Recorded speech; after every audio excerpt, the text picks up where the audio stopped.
Dans la nuit où l'excitation du match de Ligue des Champions entre le Paris Saint-Germain et l'Atalanta Bergame atteignait son paroxysme, Paris est devenu le théâtre d'affrontements inattendus. Les rues animées du premier arrondissement, notamment la rue des Lombards, ont vu des groupes de supporters italiens s'opposer à des hooligans.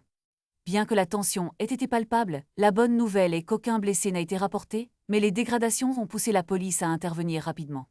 Les forces de l'ordre ont interpellé 19 supporters italiens, dont certains avaient dissimulé leur identité. Cette action a suscité des interrogations, notamment sur l'identité des hooligans impliqués dans ces violences, qui, selon les informations du Parisien, ne seraient pas affiliés au collectif Ultra Paris. Alors que les supporters de l'Atalanta se rassemblaient pour soutenir leur équipe, les Parisiens, eux, étaient prêts à défendre leur titre européen. La confrontation à Paris n'était pas ce que l'on attendait en cette soirée de football, mais elle rappelle l'importance de la sécurité lors de ces événements sportifs majeurs. Les autorités doivent maintenant évaluer la situation et déterminer les conséquences de ces affrontements. Alors que le coup d'envoi du match approche, l'atmosphère reste électrique, mêlant anticipation pour le match et inquiétude face à la violence qui a éclaté dans la capitale française.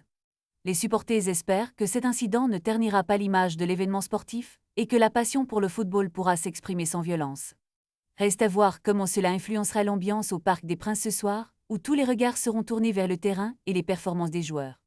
En attendant, l'enquête sur les incidents de cette nuit se poursuit, et les fans espèrent que les mesures nécessaires seront prises pour garantir un environnement sûr pour tous. La passion du football devrait toujours primer sur la violence, et la ville de Paris, symbole de la culture footballistique, mérite mieux que cela. Quelles seront les répercussions pour les supporters impliqués et pour la sécurité lors des prochains matchs? Une question qui reste en suspense alors que le PSG se prépare à entrer dans l'arène contre l'Atalanta, avec la détermination de défendre son titre sur la scène européenne.